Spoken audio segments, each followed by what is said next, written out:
dan salam sejahtera kepada Encik Syauqi. Hari ini kumpulan kami akan membentangkan analisis idea-idea dan aktiviti tajdid pemikiran Ibnu Wahab yang tersabit persoalan bid'ah dan khurafat. Sebagai pengenalannya, Ibnu Al-Wahhab atau Muhammad Ibnu Al-Wahhab dilahirkan di Al-Unainah, Najd pada tahun 1730 Masihi. Muhammad Ibnu Al-Wahhab adalah seorang tokoh Islam dalam kalangan Ahli Sunnah wal Jamaah yang bermazhab Hanbali. Pemikiran Ibnu Al-Wahhab telah membawa kepada satu pemikiran baharu yang dikenali sebagai Wahhabism, dan pengikut-pengikut Wahhabism ini digelar sebagai Wahhabi. Kemunculan gerakan Wahhabism ini adalah ekoran daripada peristiwa yang berlaku semasa hidup beliau. Beliau membesar dalam keadaan di mana kemerosotan dalam kepercayaan dan amalan Islam tersebar dengan begitu luas. Kebanyakan masyarakat Muslim pada ketika hidupnya ini dibelenggu dengan kepercayaan syirik, iaitu menyamakan Allah dengan yang lain dan kembali kepada kehidupan jahiliyah pada zaman pra-Islam dahulu. Ibnu Al-Wahhab ini dikatakan begitu mendambahkan dakwah, iaitu kembali kepada ajaran Al-Quran dan As-Sunnah. Hal ini demikian kerana Al-Quran dan As-Sunnah adalah dasar pemersatuan dalam Islam dan menjadi sesuatu yang menentukan suatu kebenaran yang utuh. Oleh sebab itulah Ibnu Al-Wahhab ini berusaha untuk mereformasikan Muslim di bawah panji-panji Islam sejati dan menyingkirkan tindakan ini yang dianggap tidak masuk akal.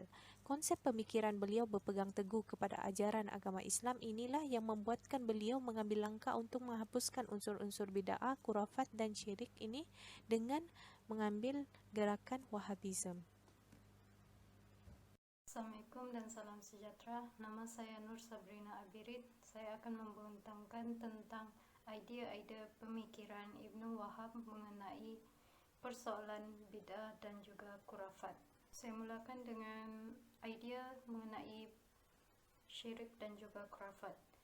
Semasa zaman Ibnu Wahab, beliau telah melihat berbagai-bagai macam tradisi dan kepercayaan serta adat istiadat yang dilakukan oleh masyarakat Arab Islam yang bertujuan untuk melakukan aktiviti ritual keagamaan. Antara amalan-amalan yang diamalkan oleh masyarakat orang Arab ketika itu adalah melawat kuburan-kuburan ahli-ahli tarikat dan orang yang berpengaruh bertujuan untuk memohon pertolongan. Selain itu, mereka juga memakai tangkal ataupun azimat. Dalam idea pemikiran Ibnu Wahab, beliau ada mengetengahkan tentang perkara-perkara yang berkaitan dengan syirik adalah lawan kepada tauhid. Tauhid membawa maksud kepada menyatukan, mengesahkan atau menjadikan sesuatu itu satu. Perkara tauhid ini merupakan ibadah kepada Allah. Yakin hanya Allah sahaja yang layak disembah dan tidak meragui sifat keesaan Allah dari aspek zat, sifat dan juga af'alnya. Ibnu Wahab juga ada mendefinisikan mengenai syirik sebagai perbuatan yang memohon sesuatu pada selain daripada Allah. Beliau melihat sesiapa yang melakukan apa sahaja jenis ibadah kepada selain Allah, berarti seseorang itu telah menganggapnya sesuatu itu adalah Tuhan. Secara tidak langsung, seseorang itu telah melakukan syirik kepada Allah Subhanahu wa Ta'ala. Perbuatan tersebut telah disamakan oleh Ibnu Wahab melalui idea pemikiran beliau bahawa golongan tersebut adalah golongan yang disamakan seperti golongan musyrikin di Mekah yang menyembah berhala. Okey, saya teruskan kepada idea pemikiran Ibnu Wahab mengenai persoalan bid'ah.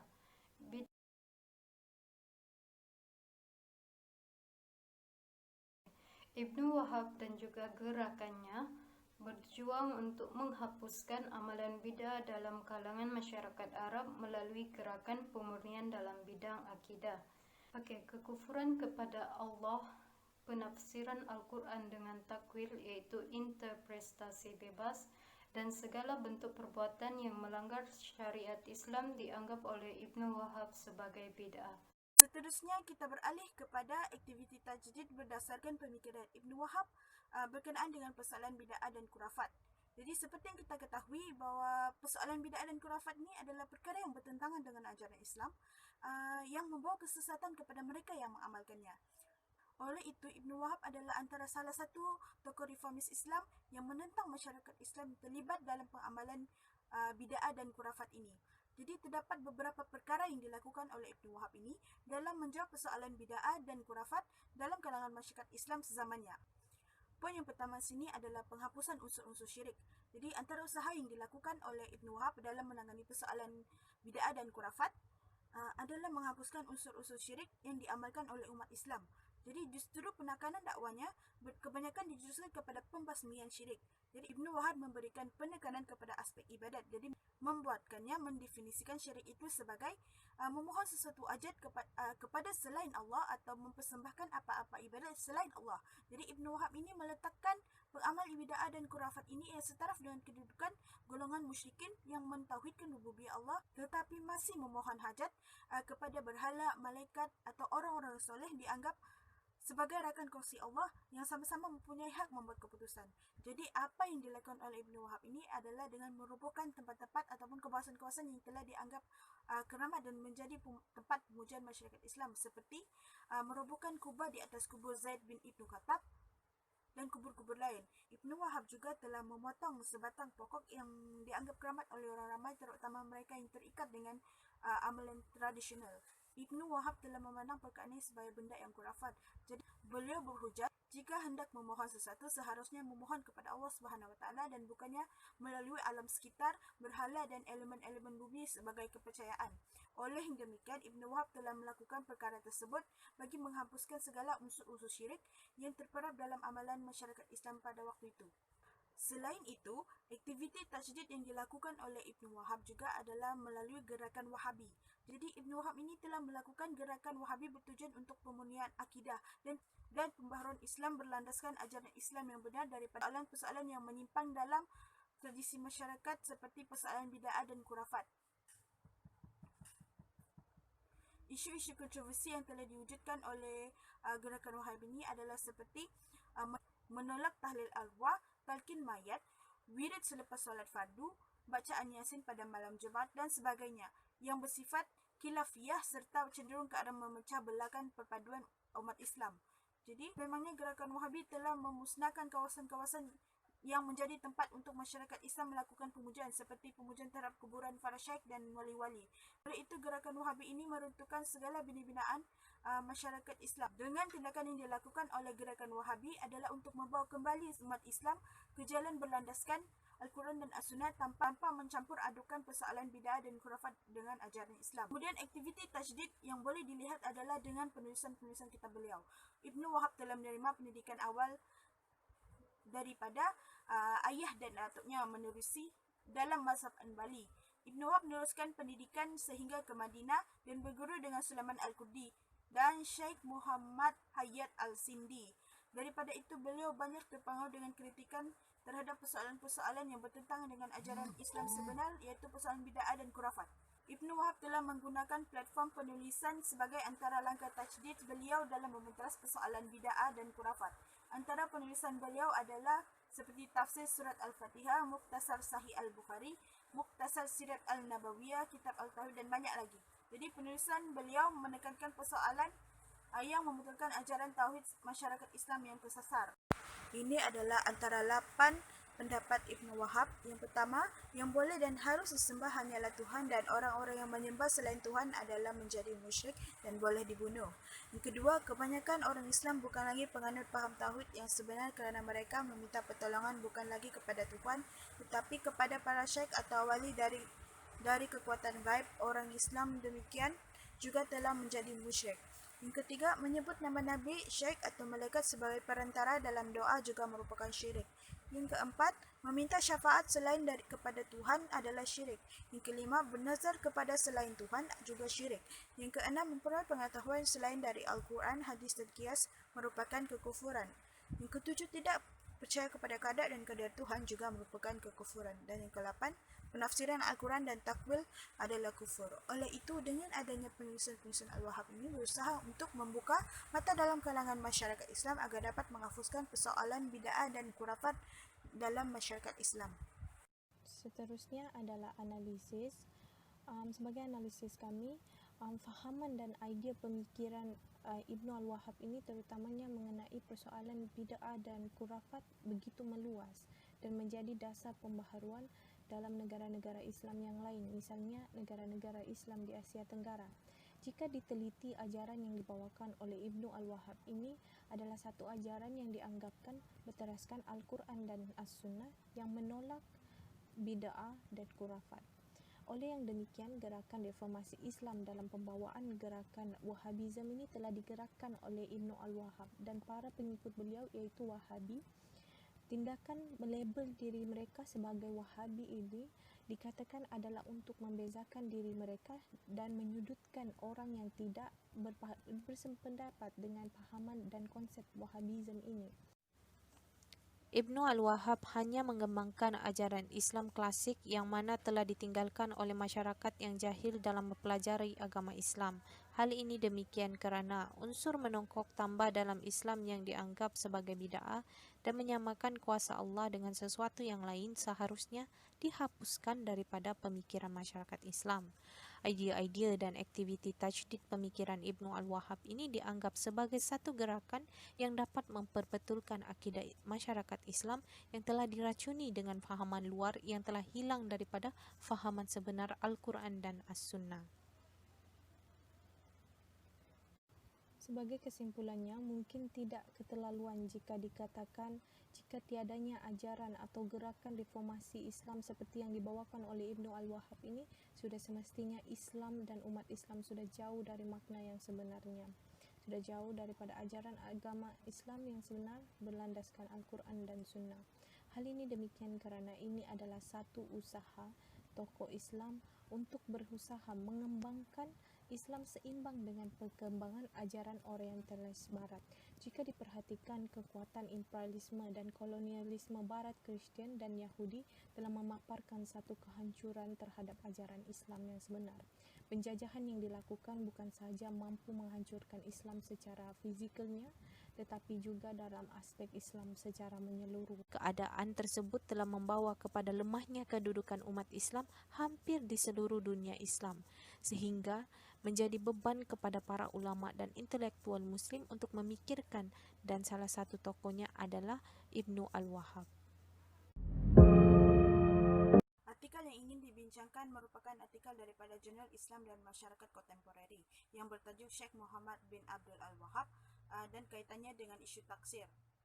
Artikel ini telah ditulis oleh 3 penulis iaitu Engku Ibrahim Engku Wokzin, Abdul Rahman Mahmud dan Syed Hadzul Latfi Syed Omar. Artikel ini membincangkan isu takfir berkaitan dengan Al-Wahhab di semenanjung Tanah Arab pada pertengahan kurun ke-19 berkenaan berdasarkan pemikiran akidah Al-Wahhab. Al-Wahhab menerangkan bahawa tauhid merupakan tonggak utama bagi semua agama samawi. Perbuatan yang dilakukan oleh masyarakat yang menjurus kepada amalan syirik dan bid'ah adalah bertentangan dengan konsep tauhid. Jadi Al-Wahhab juga telah mengkafirkan dan memurtadkan orang Islam sama ada dia masih hidup atau telah mati, terutama kepada mereka yang mempunyai pertentangan dengan pemikiran beliau. Jadi tindakan Al-Wahhab memberikan hukum kafir kepada individu sehingga menghalalkan darah dengan membunuh bagi menghukum mereka yang dikatakan kafir sehingga menimbulkan isu taksir. Dalam artikel ini, penulis telah melakukan penelitian ke atas Al-Wahhab berdasarkan dalam karya dan penulisannya bahawa Al-Wahhab ini mengkafirkan golongan kafir dan musyrik dan wajib mentakfirkan golongan kafir, dan sesiapa yang tidak mentakfirkan golongan ini adalah menjadi kafir. Sebagai kekuatan jurnal secara keseluruhannya, jurnal ini dia membincangkan mengenai Syekh Muhammad bin Abdul Al-Wahhab dan kaitannya dengan ilmu takfir, dan penulis memberi penerangan yang mudah dipahami dan penyampaian yang baik dalam menulis jurnal ini. Jurnal ini dia membahaskan mengenai latar belakang Ibnu Al-Wahhab secara umum, prinsip tauhid, syirik dan isu takfir menurut Ibnu Al-Wahhab. Dan antara kekuatan yang terdapat dalam jurnal ini adalah penulis dia mendedahkan kepada pembaca bagaimana dan kenapa ilmu takfir ini muncul dalam golongan penentang dan juga penyokong idea dan gerakan tajdid yang dilaksanakan oleh Ibnu Al-Wahhab dengan lebih terperinci. Selain daripada itu, pembaca dapat mengetahui dan memahami konsep tauhid menurut Ibnu Al-Wahhab dengan baik dan terperinci. Jurnal ini berinformasi dan sesuai dibaca kerana isu mengenai takfir yang dikaitkan dengan Ibnu Al-Wahhab dijelaskan dengan baik tentang mengapa ianya mendapat tentangan daripada tokoh Islam yang lain dan dikatakan mengikut ajaran yang sesat. Buktinya Ibnu Al-Wahhab dan pengikutnya sering dikaitkan dengan sikap melampau dalam isu takfir dan menghalalkan pembunuhan mereka yang masih Islam. Isu ini merupakan isu terbesar yang dikaitkan dengan beliau dan pengikutnya berbanding dengan isu-isu yang lain. Tokoh-tokoh penentang sezaman dengan beliau secara keseluruhannya terdiri daripada para ulama tradisional yang mendukung fahaman Ahli Sunnah.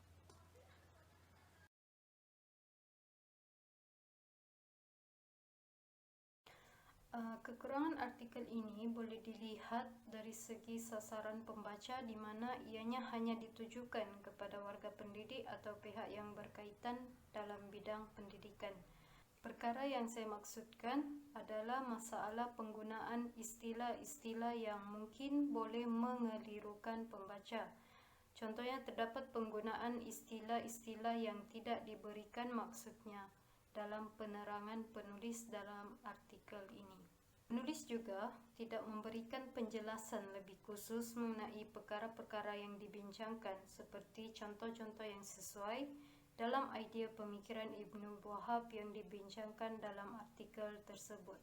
Secara keseluruhannya, artikel ini tidak dinafikan menjelaskan akan perkaitan mengenai Al-Wahhab yang telah dikaitkan dengan isu takfir. Bagaimana seorang tokoh yang memperjuangkan Islam ke arah benar namun terlibat dengan isu takfir, dan ini diperjelaskan oleh penulis dengan terperinci daripada pemahaman awal mengenai apa yang diperjuangkan oleh Al-Wahhab sehingga tindakan yang dilakukan beliau dalam berusaha untuk mengajak umat Islam kembali semula dalam urusan agama dan kehidupan. Melalui penelitian artikel ini, penulis telah memberikan penerangan yang mudah untuk difahami pembaca dan membawa perdebatan tokoh-tokoh mengenai Al-Wahhab mengenai isu takfir. Oleh yang demikian, artikel ini telah menyingkap sejauh mana penjelasan ke atas dakwaan berkenaan sikap tokoh yang berpengaruh dalam masyarakat Islam iaitu Ibnu Wahhab berkaitan dengan isu takfir.